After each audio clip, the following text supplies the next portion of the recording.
vocês? Para nós também, teu som ficou bom. Boa noite, pessoal. Boa noite a todos. Estamos aqui mais uma terça-feira, às 8 horas da noite, para dar continuidade ao estudo do capítulo que nós iniciamos na semana passada, que fala sobre efeitos físicos. Para iniciar, vamos fazer uma oração. O Rodrigo vai fazer a oração inicial. Vamos lá? Vamos lá. Boa noite a todos, bem-vindos. Para fazermos a nossa oração inicial, então, convido a todos que estão nos acompanhando e os que vierem a nos acompanhar depois. Vamos fechar os nossos olhos, procurar desligar um pouco das atribulações do dia a dia, acalmar nosso coração, colocar nossos pensamentos em Deus, pedir a Ele que permita que seus anjos de guarda, nossos mentores, possam nos instruir, nos inspirar cada vez mais para dirigirmos os nossos pensamentos e os nossos sentimentos à causa do bem maior, procurando não julgar, procurando não dar medida a nenhum dos nossos irmãos, mas a vigiar a nós mesmos, a cuidar de nossa própria vida, procurando aumentar o nosso valor moral de amar sempre mais a nós mesmos, que somos o motivo e o modelo para amarmos o próximo. Quem se ama, se cuida. Quem se cuida, aprende a cuidar do próximo. E assim nossos valores vão aumentando diante dos olhos de Deus e quiçá possamos, tão logo Deus permita, olhar para o céu e sentir a paz que tanto almejamos, que tanto procuramos. Que seja a noite de hoje uma reflexão saborosa ao nosso coração das instruções de Deus. Que assim seja para sempre. Assim é. Vou ler aqui a letra da música para a gente relembrar a música que a gente está trabalhando, né? Que a gente iniciou semana passada. É a música do Kid de Abelha, se intitula Todo o Meu Ouro. Ela diz: de longe eu penso em você e com os meus olhos fechados. Te vejo ao lado, respirando, sinto um calor se propagando. Noto você na minha frente, se materializar na minha frente. E volto a ver o teu tamanho, saber o teu lugar. E o desejo do perigo de um novo jeito. Um mar de lava incandescente faz de repente ver que eu quero esse mistério sempre, não quero te perder. E o desejo, o perigo do desejo de um novo jeito.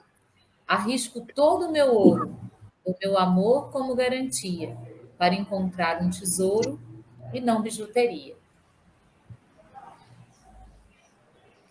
Nós, então, na semana passada, começamos a trabalhar esse capítulo, falamos algumas coisas dos efeitos físicos relacionados à mediunidade, né? E como o capítulo era muito denso, nós resolvemos, então, dividir em duas partes. Não é isso, João? Perfeitamente. Estou aqui sofrendo com o meu equipamento. Uns segundinhos antes da reunião começar, eu estava sem som. Vocês devem ter percebido que quando nós entramos no ar, ainda estávamos fazendo os testes.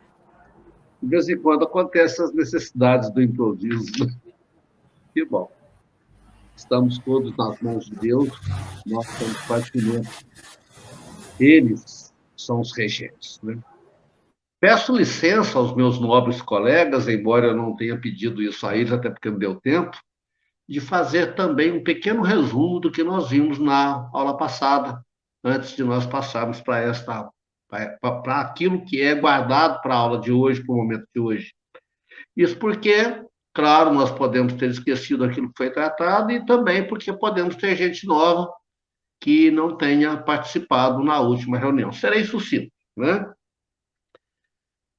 Nós vimos no início, naquilo que nós trabalhamos no momento passado, que o Aulus, o André e o Hilário já está terminando o período em que o André ficará com eles, está terminando o curso, digamos assim, que ele está fazendo, né? E eles foram uma sessão espírita, um local de oração, onde aconteceria uma materialização. André está muito curioso em conhecer mais desse fenômeno, ele quer saber como o médium se comporta no momento da materialização. E eles foram, então, a um pequeno apartamento composto de 2 compartimentos apenas, tinha ali um quarto de dormir e uma pequena sala. Neste quarto de dormir, um médium, que era um rapaz jovem, ainda se preparava para o início dos trabalhos. Estava ali silencioso, estava ali em prece. E na sala contígua, na sala ao lado, 14 pessoas, 14 encarnados, estavam se preparando para ajudar no processo. Desses 14, 2 pessoas, 2 senhoras doentes, que receberiam o tratamento. Elas constituíam a razão desta reunião, né? E o Aulus explicou a eles que essa materialização tinha, e sempre tem, como fundamento socorrer encarnados que estejam em estado de necessidade, como aquelas mulheres estavam. Explicou ainda que esse trabalho de materialização é extremamente difícil, porque os desencarnados acabam atrapalhando muito. É necessário que os encarnados participem, a doação do ectoplasma é feita por eles, mas, como normalmente acontece, eles não se preparam convenientemente, evitando bebidas, evitando tabaco, evitando consumo de carne, evitando vida sexual naquele dia, e também não cuidando dos pensamentos. Então, mesmo que o concurso dos desencarnados seja muito sério, muito bem feito, sem um conveniente aparelhamento dos irmãos encarnados, o trabalho fica muito prejudicado. Mas, enquanto ele falava isso, ele explicava isso, aquele médium estava sendo higienizado através de passes materiais, de passes dos irmãos desencarnados, né? Passes espirituais. E ele foi preparado, e então apagaram-se as luzes, fez-se um momento de prece, entoaram-se hinos, como forma de equilibrar um pouco as energias, e o trabalho propriamente dito começou. O médium se desdobrou, o seu corpo denso, o seu corpo físico permaneceu lá no quarto, imóvel, prostrado, enquanto que o perispírito se deslocou e ficou recebendo ainda tratamentos longe dele, né? O processo foi tão bem feito que o corpo denso, o corpo físico, ficou tão parado, lembrando até mesmo uma cena de desencarne. E, enquanto isso aconteceu, o corpo físico começou a expelir uma espécie de uma névoa, uma espécie de um fluido que brotava pelos poros, brotava principalmente pela boca, pelo nariz e pelos ouvidos, e com maior quantidade na região do peito. Ele lembrava uma geleia, uma pasta semilíquida, e que tinha um perfume gostoso, especial, que ele não sabia definir. O médium separado do corpo físico era permanentemente cuidado pelos irmãos desencarnados. E o Aulus explicou, então, que o ectoplasma depende muito do médium, porque o médium está sob influência dos espíritos, mas não está dominado por eles. Ele continua pensando, e se o pensamento dele não for bem encaminhado, essa materialização não é feita com o tempo, né? E ele explica que essas faculdades de materialização também não constituíram assim nenhum benefício, nenhum adiantamento espiritual dos médios, que ela pode acontecer até em pessoas com baixa densidade moral, não é prova aquilo de que aquela pessoa está evoluída espiritualmente. Na verdade, né, é, esse médium, se ele tiver um potencial moral de baixa qualidade, ele vai atrapalhar muito esse processo. E também os desencarnados que estão ali na sala, ou as outras pessoas que estão participando da reunião, eles podem sim, com seus pensamentos negativistas, interferirem negativamente, como também podem interferir positivamente se estiverem bem preparados. Até aí nós avançamos na aula passada. Nós comentamos bastante, paramos mais ou menos por aí. O que eu vou mencionar de agora em diante é o que acontece, vamos dizer assim, isso é novo para todos nós, né? Vocês querem comentar alguma coisa até aí, meninos? Acho que está tranquilo, acho que a gente pode avançar, porque a gente já fez. Não estou ouvindo. Não está me ouvindo? Está ouvindo a mim? Estou. Você está ouvindo, João? Então, tem que cortar. Tem o problema do João aí. Isso. Então, acho que a gente já fez as considerações da semana passada, Rodrigo. A gente pode avançar. Isso. Eu acho interessante, né? Enquanto o João volta, eu fiz uma pequena escala aqui para entender essa questão da materialização e a desmaterialização, né? Que o Wallace vai orientando que, a princípio, nas páginas 262 e 263, ele diz assim: é preciso ter uma boa instrução, uma combinação de esforços, né? Cada um fazendo o seu papel, se entregando ao desempenho do seu papel, né? E, no nosso caso, né, aquele que for médium e tiver com esse serviço, que ele procure estar isento no trabalho dos seus interesses. Todas as vezes que os médicos que estão trabalhando têm os seus interesses colocados na mesa, isso atrapalha muito o excelso, ele ainda usa a palavra, né, o excelso trabalho da mediunidade espiritual elevada. Achei muito interessante isso. Ele começa com a questão que a gente repete toda a aula, né? Uhum. Espíritos instruí-vos, porque através da instrução você vai alcançar a moral. A partir do momento que você alcança a moral, você vai trabalhar, você vai estar a serviço. E estando a serviço, você deixa o ego de lado e se coloca ali à disposição mesmo das pessoas, tirando os interesses pessoais. Então, a gente sai de cena e deixa ali o processo acontecer de modo que seja algo realmente de doação e de serviço. Então, a gente tira o ego. É um processo, né? A partir da instrução, a gente vai conseguindo angariar esses outros degraus aí, para que a gente possa, então, fazer de uma forma equilibrada e interessante esse trabalho. Né? E, assim, é exercício diário mesmo, como ele fala, a questão do esforço, eu prefiro a palavra exercício, né? Porque é um exercitar, é um aprendizado no dia a dia a partir do exercício que a gente faz a cada momento, né? E a cada tentação que a gente tem de colocar o ego na frente. Na semana passada a gente ainda falou sobre isso. Se tirar da situação, né? Conseguir olhar a situação. Na verdade, eu falei isso no curso de mediunidade, porque o Kardec fez isso, né? Quando ele trabalhou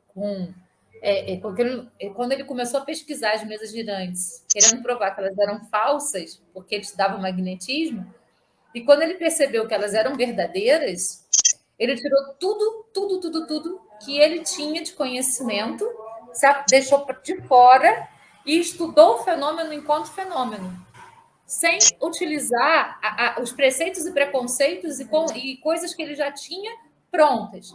Então, se deixou de lado para poder observar a coisa acontecendo e tirar as conclusões a partir daqueles acontecimentos. Nossa, isso é difícil demais. Pensa bem, olha o aprendizado que a gente tem aí com Kardec, né, para a gente poder tirar esse ego, como você falou, né, Rodrigo? Tirar esse achismo nosso e observar a situação se colocando a serviço. É difícil demais. Então, é um aprendizado, é um exercício diário, é um passo a passo que a gente precisa efetivamente fazer. para que a gente possa, então, realmente ver e sentir o que está acontecendo sem preconceitos, sem conceitos estabelecidos anteriormente, observando mesmo o processo e se colocando a serviço daquele processo, porque cada processo é um processo, né? Então a gente precisa aprender com todos eles e trabalhar de acordo com cada um. Eu acho que esse é o aprendizado dos 3 passinhos que você falou aí, né? João, a hora que você estava. Você está ouvindo a gente, né? Agora sim.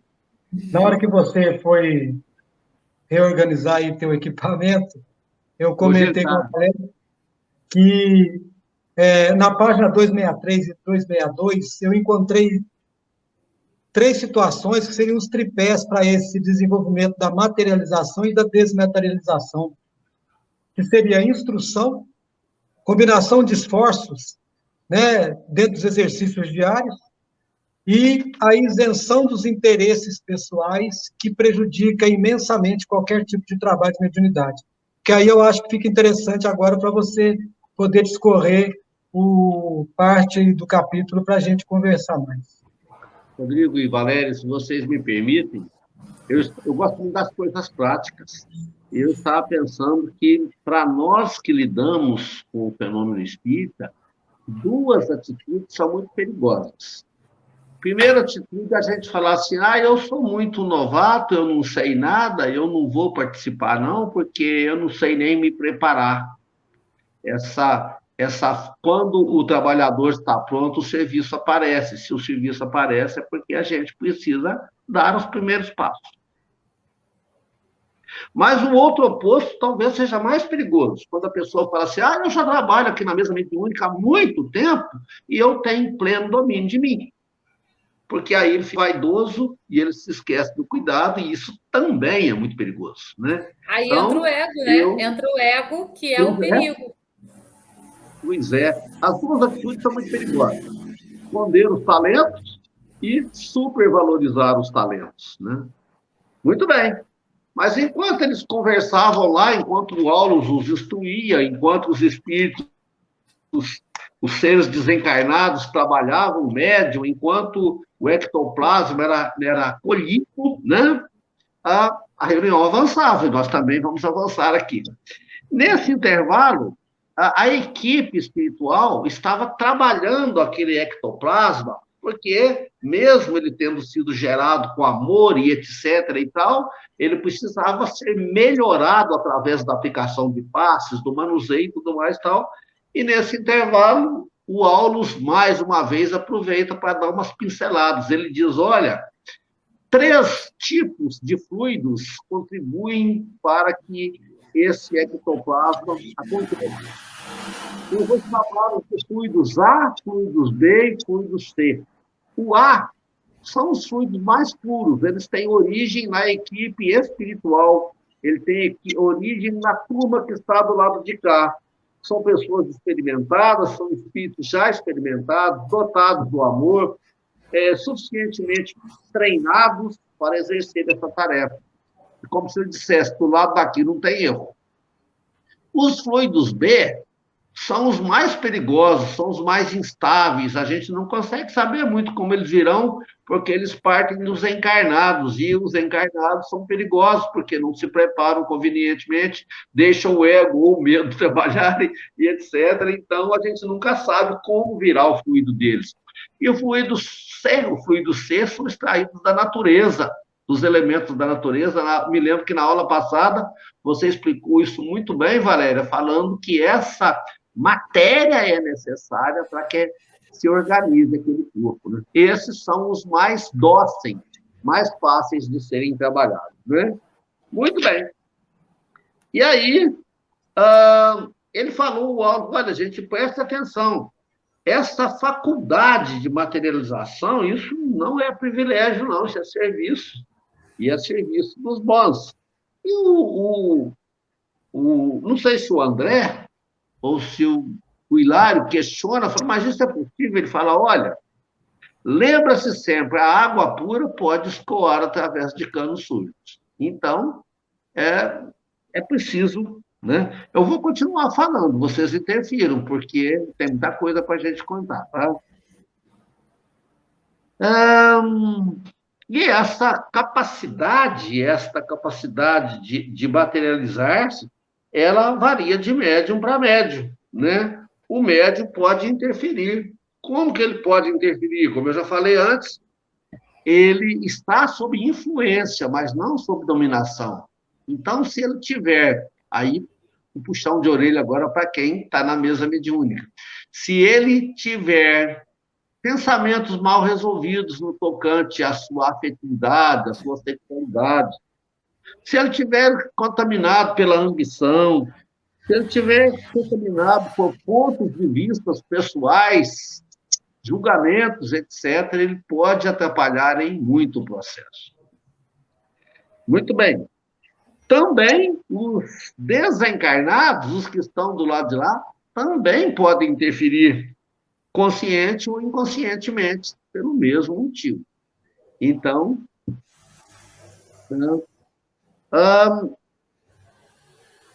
deixa eu ver o que mais que eu posso...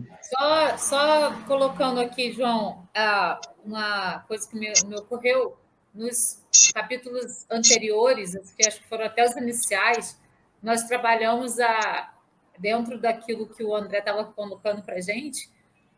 Você falou aí, né, que os médiuns podem interferir e que até mesmo os espíritos desencarnados podem interferir. Mas sempre lembrando que a gente tem um suporte, principalmente na mesa mediúnica, muito grande da espiritualidade da casa, né? Com aparelhos. Lembra que nós estudamos aparelhos que eles têm para poder filtrar? Lembra que a gente estudou a limpeza que eles fazem no ambiente antes da gente chegar naquele ambiente, preparando todo o ambiente para aquilo? Então, assim, por mais que a gente possa interferir, nós, médiuns e os espíritos, já existe uma preparação muito grande e já se sabe, né, a filinha de desencarnados que vai vir ali e os defeitos que eles têm.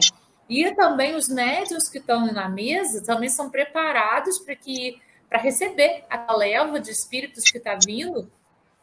Então, assim, sim, nós precisamos nos preparar, nós precisamos estar, né, o mais consciente possível, sem beber bebida alcoólica, sem consumir alimentos muito pesados, para que o trabalho seja feito da maneira mais leve possível.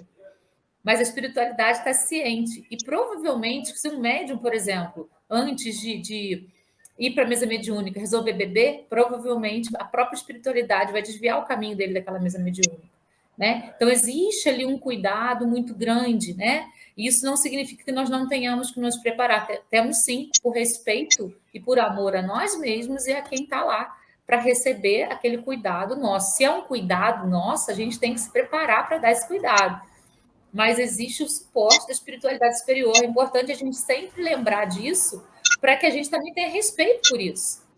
E acho que a partir do momento que a gente se lembra de que tudo foi preparado com tanto amor, com tanto carinho para que aquele momento acontecesse, para que a gente pudesse fazer o resgate desses irmãozinhos aí que estão necessitados, nós precisamos respeitar esse momento e precisamos, então, por respeito a esse momento, nos prepararmos de maneira digna, né? Para que esse momento aconteça de maneira também mais digna possível.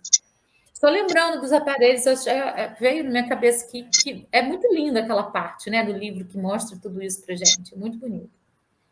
É interessante, Maléria. Pois não, Rodrigo? Só para...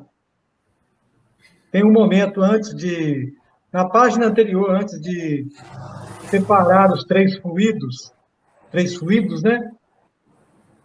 O Aulus diz que haverá um momento em que a humanidade estará madura para poder fazer tudo isso que nós estamos lendo no livro, e especificamente nesse capítulo, sobre a questão de materialização de coisas necessárias para uma vida melhor, porque essa maturidade que a humanidade vai adquirir, né, e ele lá em 1954, ele disse que isso não ia demorar, porque o processo do tempo no mundo espiritual é outro que não o nosso.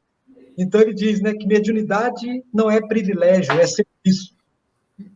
E que não cabe no serviço de mediunidade, no serviço de prestar serviço de amor, não cabe improviso, porque o preparo tem que ser feito com amor e com sabedoria. Sabedoria que é, né, saber degustar as coisas verdadeiras com amor, né? Então, antes de chegar na capacidade dos fluidos, né, lembrar que nada é privilégio, tudo é serviço.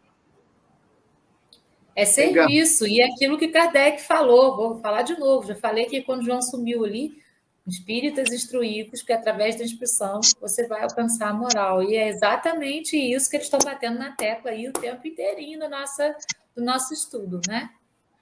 Essa instrução, em todos os sentidos.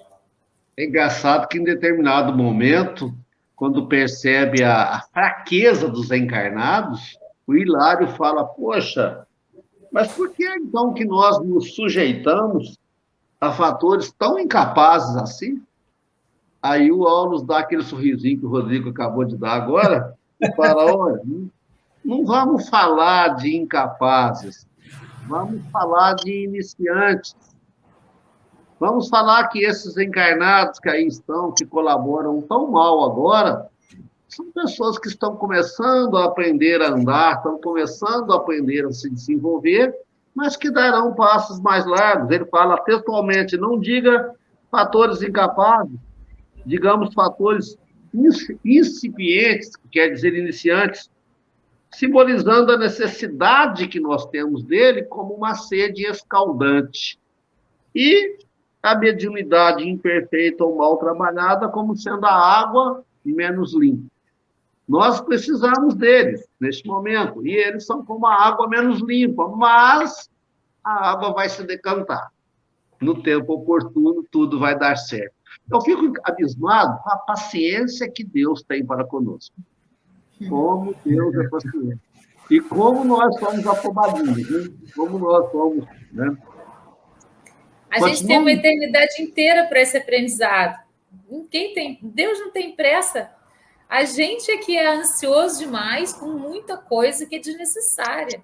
Porque o que é necessário é esse aprendizado passo a passo daquilo que vai nos levar à nossa própria evolução. O resto são só coisas materiais que ficam aqui. A gente chega aqui no zinho, né? Em todos os sentidos. E a gente vai no zinho também, porque é só o espíritozinho que sai. Então a gente chega e vai no zinho. Só o que a gente leva é isso aí, é tudo isso que eles têm nos explicado durante todo esse processo, né? Então é bem isso mesmo. Essa questão do tempo é uma invenção nossa aqui na Terra, porque lá no mundo absoluto não existe essa questão do tempo, como existe aqui. Eu acho que nem existe, na verdade, né? Enfim. Mas é isso.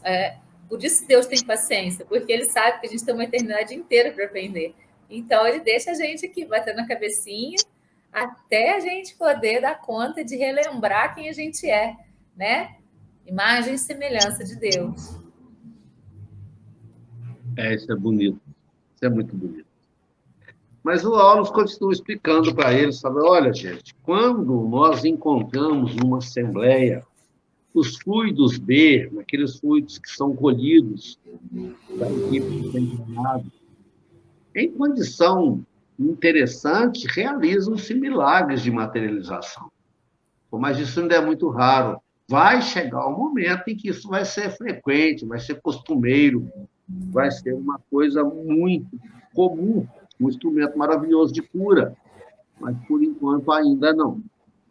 E, enquanto isso, lá na sala, os 14 encarnados estavam exalando toxinas e mais toxinas, né? Note que eles estão ali 12 para ajudar e 2 para serem tratados, mas mesmo entre aqueles que lá estão para ajudar, falta compreensão. Ele lista rápido, total, falou, ali está faltando compreensão. Eles se assemelham a crianças indóceis, ele fala.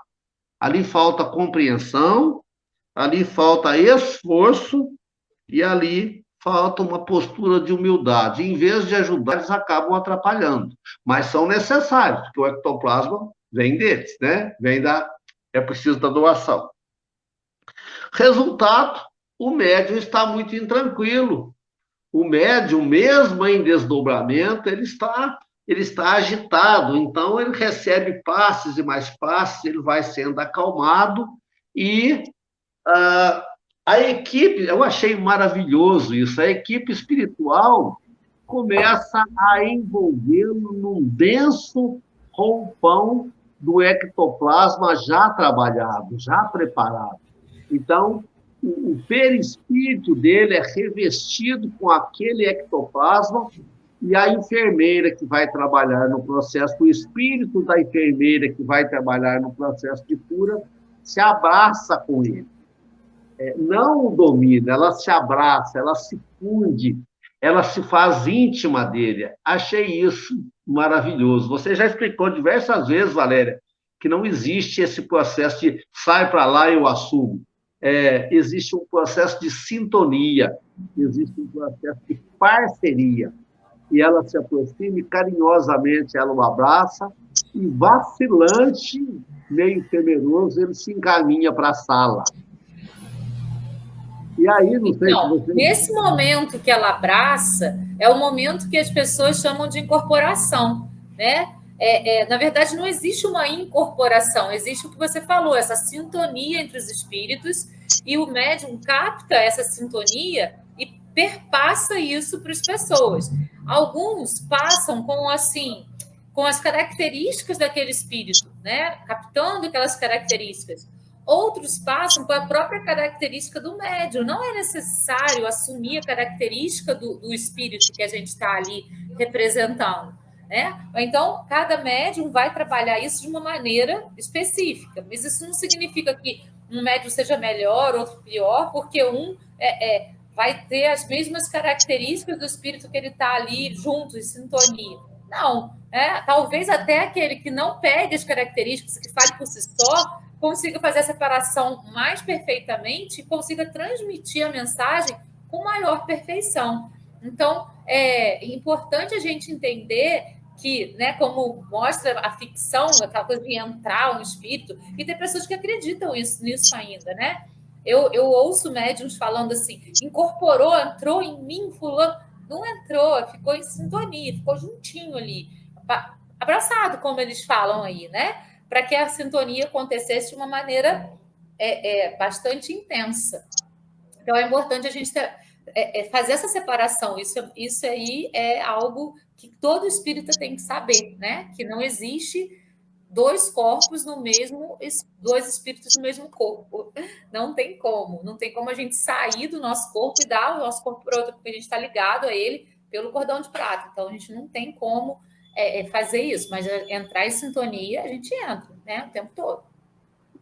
Eu fui muito afobadinho. Rodrigo, você se mete aí na conversa que eu estou falando mais do que... Né?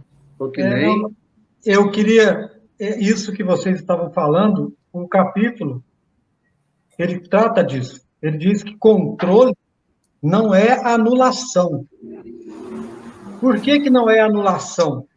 Porque é aquilo que você acabou de falar, João. Porque é sintonia, porque é afinidade, porque é integração. Ou seja, é estar junto. O que é preciso entender, então, é que o espírito que se aproxima de nós numa situação de contato mediúnico, aquele que vem para o bem, ele tem mais conhecimento, ele já está mais capacitado para o serviço. Então, é ele que desenvolve a nobreza do trabalho. A nós vai caber permitir, aceitar e querer fazer parte. Porque você tem que, ao permitir, querer, aceitar, você tem que assumir a responsabilidade de colocar de lado os seus caprichos pessoais, né? Os seus interesses pessoais, que são aquilo que é a questão de que não é privilégio. Eu não sou mais bonito do que os outros porque eu tenho uma capacidade mediúnica X. Não. Se eu tenho uma capacidade mediúnica X, Y, Z, aquilo não me faz melhor do que ninguém. só me coloca com a maior responsabilidade de exercer um trabalho, de fazer um serviço. Né? Eu fui meio afobadinho aqui e eu pulei uma parte que eu quero voltar. Tem uma parte aqui que é de uma beleza tão singular, eu anotei, hoje eu fiz um punhado de anotações, e eu falei que o médium estava intranquilo em função das toxinas que vinham da sala. E falei que então ele começa a receber um trabalho especial para se acalmar. Falei do roupão, do ectoplasma, mas não falei como isso foi feito, passo a passo. E o livro traz o passo a passo, embora muito escondidinho lá no cantinho. Ele fala, começa o trabalho de magnetização do médium. Eles começam a orar sobre o médium. E aí acontece o seguinte, acontece a transferência de energia dos desencarnados para fortalecerem aquele médium. E olha que coisa bacana. Quando isso começa a acontecer, o corpo do médium, o veículo denso, fica em profunda prostração. Ou seja, ele fica como se estivesse dormindo, literalmente. Ele abandona a reação, ele para, ele fica parado. E, enquanto isso, o perispírito do médium fica cheio de vitalidade e lucidez, ou seja, apago a carne e vitalizo o espírito. E aí, sim, os amigos espirituais começam o trabalho de envolver aquele perispírito com o tal roupão que vai dar a ele a mobilidade necessária ao momento que a enfermeira se abraça a ele. Eu fiquei pensando que a minha cabeça de antigamente, ela trabalhava muito na visão do passe de mágica, aquela visão milagreira, tudo acontece sem ninguém se esforçar, por apenas um sopro. E o Espiritismo vem nos mostrar que tudo tem trabalho, que tudo tem dedicação, que tudo tem vontade aplicada sob o esforço, que nada, absolutamente nada, acontece sem que nós nos envolvamos para que aquilo aconteça. Nada vem por acaso. Então, João, isso aí tem a ver com o livre-arbítrio, né? Então, a escolha que você faz de poder se aprimorar naquilo ali, de você poder estar exercitando aquilo ali, é trabalho diário mesmo. É o livre-arbítrio que leva a gente a isso. E, por isso, essa questão da instrução é tão importante. Assim, existe, né? A gente nasce com as capacidades mediúnicas, mas a gente vai exercitando sem consciência. A partir do momento em que a gente tem consciência de que é necessário a gente trabalhar com isso de uma maneira mais específica, a gente vai enveredando por esses caminhos por escolha e vai exercitando, vai trabalhando. É o livre-arbítrio. É total isso daí. Rodrigo? Me veio aqui, enquanto vocês falavam, que você acabou de colocar de forma muito bacana isso que você pensava, e é uma coisa também que me passava, né? Essa questão do milagre ser algo que acontece sem a intervenção de ninguém de nós, né?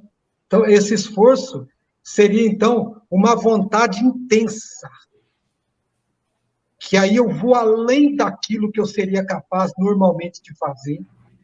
Seria um desejo nobre de estar a serviço. O desejo nobre colocar-se acima até realmente dos meus próprios interesses. E isso eu acho que é o exercício mais difícil. Eu me colocar de lado, que é aquilo que a Valéria comentou no começo, enquanto você resolvia aí a questão da conexão. O Kardec, ele como cientista, uma pessoa reconhecidamente extremamente capacitada na área em que ele desenvolveu seus estudos, ele se coloca de lado para elaborar um trabalho onde a opinião dele não vai valer, onde a opinião dele não tem valia. O que vai ter valia é o resultado eficaz do trabalho desenvolvido, da pesquisa elaborada. Então, para a gente, cada um de nós, estarmos a serviço de maneira nobre, nós temos que aprender a colocar de lado os nossos interesses. cada um de nós agora, nesse momento, tem problemas sérios para resolver na vida pessoal. E seria tão bom se Deus desse uma mãozinha, né? Mas ele está esperando a gente também botar o dedo na fogueira para ver se queima, né? Correr atrás, né? Então, Eu estou nas quintas-feiras, depois do curso de mediunidade, eu corro aqui para casa, que nós temos um outro estudo de um outro livro, com outro grupo em andamento. E lá nós estamos estudando no Mundo Maior, também do André. E eu me lembro que eu anotei na última reunião uma frase, está aqui, que acho que tem tudo a ver, Rodrigo, com o que você acabou de falar. Para eu me fortalecer nos meus propósitos, preciso do auxílio diário da prece. Eu preciso mover a minha vontade. Mas sigamos. Aí acontece um fato interessante. A enfermeira abraçada com o perispírito dele, envolto naquele roupão de ectoplasma, e eles caminham a passos vacilantes para a sala.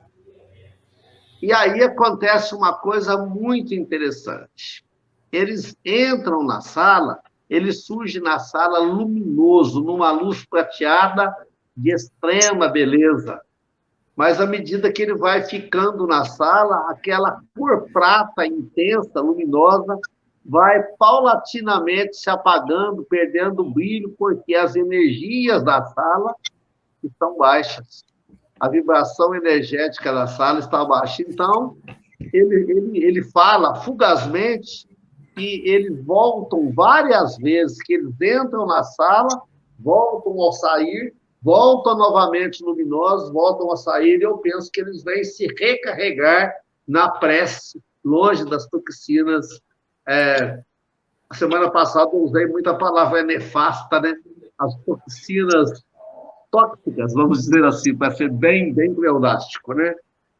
E como que isso acontece conosco também, né? Às vezes nós estamos no meio de um grupo de pessoas, a gente está bem e, de repente, a energia ali está ruim, a gente percebe que as nossas energias estão sendo drenadas e, muitas vezes, não tem a sabedoria de afastar-se para se reabastecer, né? Querem comentar?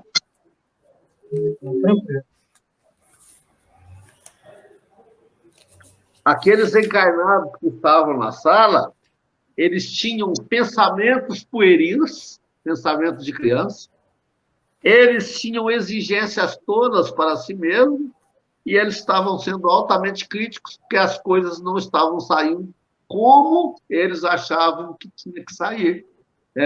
Ou seja, eles não viam aqueles espíritos como pessoas depositárias do amor que estava trazendo cura, mas como empregados que tinham que agir segundo a soberba deles. Achei isso cruel. Tem cada puxão de orelha nesse capítulo, cada torcida assim que é para doer. O que mais? À medida que ela se aproximava da matéria mais negativa da sala, onde a doença estava, a matéria ectoplasmática perdia o vigor, ela voltava para se reabastecer. E terminaram os trabalhos, cumprida a missão, voltaram para dentro da sala, e aí vai acontecer uma parte final que eu acho bem interessante, talvez fosse bom deixar para vocês contarem, aquela parte em que são plasmados Eu pensei num souvenir. Sabe quando você vai no local e você quer trazer uma lembrança daquilo? Eu falei, olha só como eles são carinhosos com a gente. Vocês querem contar essa parte? Eu gosto tanto de ver você contar que não quero nem contar. O que eu achei interessante, antes de você continuar, porque eu pessoalmente, gosto de ver você contando. O fortalecimento, né? Eles saem da sala para se fortalecer e voltam. No nosso caso, como encarnados, o nosso fortalecimento está na prece.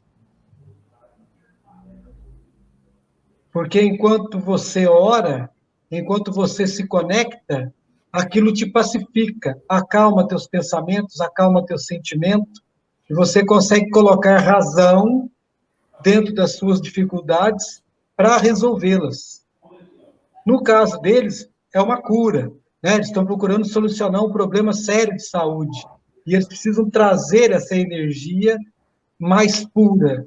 Então, eles saem porque, dentro do ambiente, a energia não é tão pura, porque ela está carregada de egoísmos. O que torna a energia fraca são os egoísmos.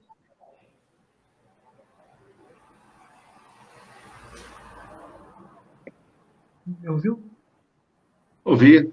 Pensei que você ia acrescentar algo. Não.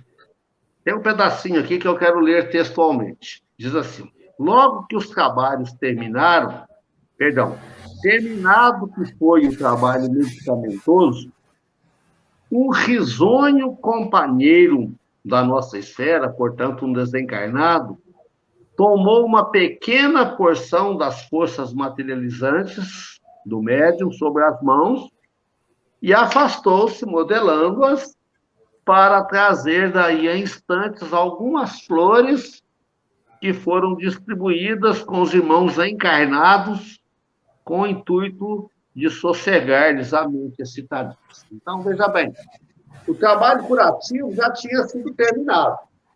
Então, um dos irmãos encarnados, feliz, sorridente, ele foi lá, pegou um pouco daquele ectoplasma, modelou e fez flores que foram entregues aos irmãos encarnados. Mostrando aí o ser palpável da matéria. Os encarnados tomaram essas flores nas mãos. Olha que coisa interessante. E aí, o Aulus, para variar, esse Aulus não deixa escapar nada. O Aulus lá funciona que nem a Valéria para nós aqui, Domingos. O Rodrigo, a gente apela e corta ela, né? O Aulus explica, olha, é o transporte comum realizado com reduzida cooperação das energias medianímicas. Ou seja, criou-se um transporte com pequeníssima participação dos encarnados, né? E nosso amigo, mostrou o cara, apenas tomou pequena quantidade da força ectoplasmática, formando somente pequenas cristalizações superficiais do polegar e do indicador de ambas as mãos, a fim de colher flores. Então, ele manuseou aquela energia com extrema facilidade para gerar a materialização. E aí ele fala, olha bem... Eu estou me lembrando aqui, João, só um instantinho. Quando Jesus multiplicou os peixes, né? E, assim, tem pessoas que falam uma metáfora, será? Jesus tinha uma capacidade muito acima de nós. Será que ele não estava querendo mostrar para a gente? É possível? Tudo que Jesus fez, ele queria mostrar para a gente, é possível. Né? Quando ele diz, se você tiver fé do tamanho de um grão de mostarda, você pode mover montanhas, é isso. Tudo é possível. Então, se eu estou multiplicando aqui os peixes, os pães, vocês também podem. E ele não estava falando em metáfora, ele estava falando exatamente disso aí. Valéria, olha bem, vou casar a sua fala com a do Rodrigo. O Rodrigo falou, o milagre pressupõe um esforço, que, aliás, eu falei também. Jesus não precisava de 5 pães ou 2 peixes. Ele tinha como fazer brotar do nada. Sim. Conhecimento para isso ele tinha, mas aí não teria a participação, ainda que mínima, dos encarnados ignorantes que estavam lá perto. Ele quis que alguém trouxesse 5 pães. Ele quis que alguém trouxesse 2 peixes. Eu não sei se são 2 pães e 5 peixes, 5 pães e 2 peixes, agora eu fiquei com dúvida. O que é 5, o que é 2? Mas o fato é que ele quis que alguém oferecesse. E eu fico pensando, nesta pessoa que tinha os 5 pães, ou que tinha os 5 peixes, ele deve ter pensado assim, puxa, eu vou pagar mico. 5 pães e 2 peixes. Para 3, 4 mil pessoas, o que é que eu vou fazer com isso? Ele deve ter pensado igual quando você me chama para um trabalho, eu falo, mas eu não tenho contabilidade, eu não tenho habilidade para isso, o que eu sei é tão pouco, eu sou tão fraquinho, a gente tende a falar isso. E eu falei agora há pouco, quando o trabalhador está pronto, o serviço aparece. Alguém tinha que levar os 5 pães. Era pouco, mas Jesus estava lá. Jesus estava lá. Para mostrar para a gente que tudo é possível, inclusive a materialização. E a André Luiz vem agora nessa obra falar, daqui a pouco vocês vão fazer. Espera aí, daqui a pouquinho vocês vão fazer. E Jesus fez há 2000 anos, mostrando para a gente, é possível. Tudo que Jesus fez, ele podia ter feito, como você falou, de uma maneira muito simples, né? Porque ele tinha conhecimento para isso, e ele também é um espírito muito mais avançado do que nós. Então, todo o conhecimento que ele tem, com todo o avanço que ele tem, para ele, tudo que ele fez era simples, só ele fazer. Só que não era esse o ensinamento. O ensinamento era assim: você pode pôr a mão na massa e fazer. Vamos comigo? Olha só como é que é. Então, ele queria mostrar para a gente não entendeu isso ainda. Né? Então, a gente às vezes fica no campo do milagre, da coisa, nossa, só Jesus pode. Não, ele estava mostrando assim, vocês também podem. Tudo que ele fez era para mostrar para a gente, vocês também são capazes. Porque ele reencarnou como homem. Se ele quisesse ter vindo como Deus, aí era diferente. Ele quis vir como um homem, para mostrar para a gente que tudo que ele fez é possível que a gente também faça. E essa percepção que a gente precisa começar a desenvolver para poder parar de colocar Jesus no lugar do divino e colocar ele do lado da gente como ele queria, porque ele veio como homem. Então, ele queria que a gente entendesse exatamente isso. Você pode, põe a mão na massa, vai lá, testa, vai além, move montanhas. Ele falou para a gente. Né? E a gente está aí, ó, engatinhando, e ao invés de aprender com ele, idolatrando, né? Coisas que nós podemos fazer. André Luiz vai mostrar isso nessa obra e em tantas outras. Na hora que o sorridente espírito elabora as flores, o Hilário é uma pessoa hilariante. Ele é realmente... ele deveria causar risadas. Ele olha e fala, olha só, interessante, o ser desencarnado faz, ele não fala com essas palavras, mas ele fala esse sentido. Faz flores que são materiais, porque os encarnados vão pegá-las, e ele passa com ela através das paredes. Como pode? Como é que uma coisa, porque o espírito passar através das paredes, tudo bem. Mas ele passa através da parede, levando à mão algo que é sólido. Como é que é isso? Ele não escapa a nada, ele é um cara curioso. E o Aulus fala para ele, ó, importante é... Sim, comentou Aulus, o elemento sob nossa vista é extremamente sutil, é extremamente leve. Ele é matéria, mas ele é uma matéria quase gasosa. Nossa mente não está pronta para entender isso. A nossa mente, pelo menos a minha, meio burrinha, falou, peraí, aí está me pegando, né? Mas olha só, a gente... Aí outra moça, logo na sequência, outra moça vem e faz mais rosa que ela deixa sobre a mesa como lembranças dessa noite maravilhosa. A parte final é a parte de carinhos, de mimos da equipe espiritual.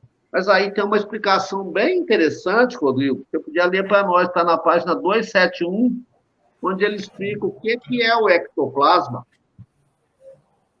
O último parágrafo da 271, você viu? Essa daí que eu queria falar, que eu falei para vocês que eu queria ler, isso mesmo, lembra? Na reunião passada, falei, essa partezinha aí. Não, mas eu estou com o livro aqui, não, pode ler, Rodrigo. Então, Rodrigo, lê para nós aí. Tá bom. Eu falei demais hoje, quero falar mais não. Ah, sim. Aqui diz assim, o ectoplasma está situado entre a matéria densa e a matéria perispíritica, assim como um produto de emanações da alma pelo filtro do corpo, e é recurso peculiar não somente ao homem, mas a todas as formas da natureza. Em certas organizações fisiológicas especiais da raça humana, comparece em maiores proporções e em relativa natureza para a manifestação necessária aos efeitos físicos que analisamos. é um elemento amorfo, mas de grande potência e vitalidade. Pode ser comparado à genuína massa protoplásmica, sendo extremamente sensível, animado de princípios criativos que funcionam como condutores de eletricidade e magnetismo, mas que se subordina invariavelmente ao pensamento e à vontade do médium, que os exterioriza, ou dos espíritos desencarnados, ou não, que sintonizam com a mente mediúnica, senhoreando-lhes o modo de ser. Mais um pouco? Eu acho que até aí está bom. Olha só, subordinando-se à mente, subordinando-se ao pensamento. Esse livro inteirinho falou, cuidado com o que você pensa. Por isso que essa purificação, todo esse cuidado que a gente tem que ter para poder trabalhar mediunicamente é importante, né? Porque a gente precisa estar se limpando mesmo, se purificando, se preparando. É como um médico, quando se prepara para uma cirurgia, esteriliza as mãos, que esteriliza o corpo, que põe uma roupa especial para poder cuidar daquele paciente de uma maneira adequada, né? A gente também, quando vai trabalhar mediunicamente, precisa fazer todo esse preparo para que a gente possa, então, cuidar, né? Atender as pessoas que precisam desse ectoplasma que nós temos para doar de uma maneira linda, né? Cuidando, preparando, tendo todo esse asseio, né? Para poder chegar no momento e trabalhar de maneira mais íntegra possível, né? Eu acho que isso é muito importante a gente ter em mente também. Bom, eu considero que nós podemos parar por aqui. Acho que o capítulo foi bem trabalhadinho. Depois eles se despedem, eles se afastam, né? Mas eu acho que, bom, de uma forma geral, nós não sabemos materializar. Será que não? E quando a gente pede uma coisa incessantemente, quando vê ela acontece vindo de mãos externas, chegando pela mão de um amigo na forma de um presente, chegando de um lugar, não seria essa também uma forma de materialização? Não seria... Pode falar. E tem um movimento que a gente pode fazer também, que é lindo, e que em um livro Violetas na Janela, ela mostra isso com bastante clareza, que é a gente oferecer para as pessoas que já desencarnaram um presente. Porque quando a gente mentaliza esse presente, uma coisa que a pessoa gostava muito, né? Uma flor, por isso o nome Violetas na Janela do livro. Por quê? Porque os pais dela, porque as pessoas que a amavam sabiam que ela gostava tanto de violetas, que eles sempre enviavam violetas para ela e ela colocava as violetas na janela. Então, assim, eu sempre procuro, e tem um tempinho que eu não faço isso, mas estou me lembrando agora, enviar para minha avó, por exemplo, antúrios, porque ela gostava dessa planta, né? O meu pai gostava daquela rosinha pequenininha, não é aquela rosa grandona, não, aquela rosinha pequenininha. Então, eu envio para o meu pai essas rosas, eu tenho certeza que ele recebe. Então, é uma forma de materialização nossa para o mundo espiritual. Assim como tem do mundo espiritual para nós, como você deu exemplo aí, João, tem também nossa para o mundo espiritual, para aquelas pessoas que partiram. A gente tem condições de, através do nosso pensamento, focar na pessoa, se sintonizar com a pessoa, porque a gente se sintoniza com as pessoas desencarnadas pelo pensamento. Quando a gente pensa nelas, a gente está próximozinho delas. A gente vai e elas vêm também.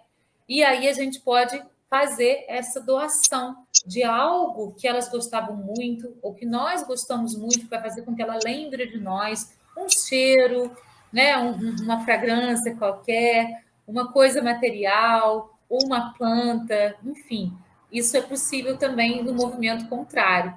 E é lindo, né? Acho que todos nós hoje podíamos fazer essa experiência antes de dormir, pensar naquela pessoa que já foi, naquilo que ela tanto gostava e enviar de presente para ela, materializando no mundo espiritual esse nosso mimo por eles, né?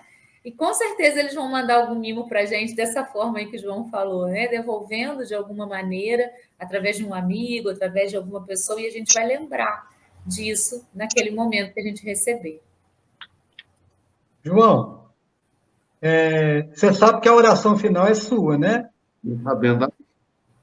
Então, mas antes de você fazer a oração final, porque nós já estamos bem próximos do nosso tempo, você falou algo agora que me obriga a fazer um comentário que eu já não ia fazê-lo mais, mas o que você falou, eu tinha anotado aqui. Você falou assim: será que nós não podemos materializar já? Aí eu quero voltar, então, na multiplicação dos pães e sair um pouquinho da forma como que vocês refletiram, pensando o seguinte: haviam 5.000 homens, sem contar mulheres e crianças. É impossível, naquela época, assim como seria hoje, que 5.000 pessoas saíssem atrás de alguém pregando, de alguém falando, sem levar nada no embornar. Então, a maioria tinha alguma coisa no embornazinho. Nem todos. O que Jesus faz? Jesus os ensina a todos, no mesmo instante, a grande importância da sua moral. Qual que é a sua moral mais? A primeira moral de Jesus: amar ao próximo como a si mesmo. Então, aqueles que tiveram a preocupação e tiveram a condição de levar alguma coisa para comer, que colocasse para o outro, para aquele que não tinha, dessem eles mesmos de comer. E todos ficaram alimentados. Por quê? Porque se eu tenho e você não tem, eu divido com você. E toda vez que se divide, se multiplica. Porque depois que todos comeram, sobraram 12 cestos com pães. 12 é o número da tribo de Israel. Quer dizer, todo o grupo social de Israel seria alimentado se todos eles dividissem o que tivessem. Já Jesus ensinou, a partir da sua moral, materializar para que houvesse, para que fosse saciada a fome e não houvesse desperdício. Porque o desperdício é egoísmo e a fome também é egoísta. Muito bonito, Rodrigo. Muito bem pensado. Vamos para a prece? Vamos. Eu estava tomando água aqui o tempo todo, sobrou um pouquinho de água. Vou deixá-la aberta, pedindo que a atividade já foi difícil. Se vocês tiverem água aí e quiserem repetir o gesto, eu acho que seria uma boa. Quero convidar você, meu amigo que está em sintonia conosco, onde quer que você esteja, a fechar seus olhos, a virar suas mãos para cima, num gesto externo. O Espiritismo não nos pede gestos externos. E queria te pedir que, na sua mente, você convidasse o seu anjo benfeitor, seus mentores, os espíritos amigos da tua casa, a fazerem com você e comigo e com todos nós um grande cerco de oração. E queria te pedir para você pensar em alguém para você amar neste momento. Alguém que você queira presentear com saúde, presentear com paz, quem sabe presentear com bênçãos materiais. Você escolhe a bênção. Hoje nós vamos deixar de orar por nós e vamos orar em gratidão por todos aqueles que fazem parte desse grande grupo que caminha unido em relação ao Cristo. Divino Mestre Jesus, estamos chegando ao fim desta reunião e profundamente agradecidos nos elevamos a Ti. Obrigado por tudo aquilo que aconteceu aqui hoje. Pelas palavras que foram ditas, pelos silêncios que foram criados, pelos irmãos espirituais que derramaram bênçãos e mais bênçãos, fazendo que esta live fluísse. Obrigado por todos aqueles que se irmanam a nós em prece neste momento. Que cada um, no seu lugar, possa ter agora disponibilidade para amar e servir a outro alguém que ele escolheu que esteja precisando. que estas pessoas sejam tocadas pela tua graça, que sejam modificadas pelo teu amor, que sejam saciadas pelo teu alimento sagrado. Isso nós te pedimos como seus irmãos menores, confiantes de que está sendo feito e vai ser feito. Que se faça, que se cumpra, que se manifeste, que se manifeste, que se manifeste. Manifestado está para a sua glória. Então, pessoal, vamos agradecer a todas as pessoas que estiveram conosco aqui hoje, sejam encarnadas, desencarnadas, as que assistiram ao vivo, as que vão assistir depois que a live ficar gravada, as pessoas que nos deram boa noite aqui, a Ruth, a Clarice, a Denise, né? A Jaqueline apareceu aqui também. Gratidão, muita gratidão pela companhia de vocês, pela confiança de vocês, pela empatia que vocês têm conosco. Gratidão. Até semana que vem com o próximo capítulo. Namastê. Beijo no coração de todos. Sevilha acabou de entrar aqui e dá para falar gratidão também. Tchau, pessoal. Até lá.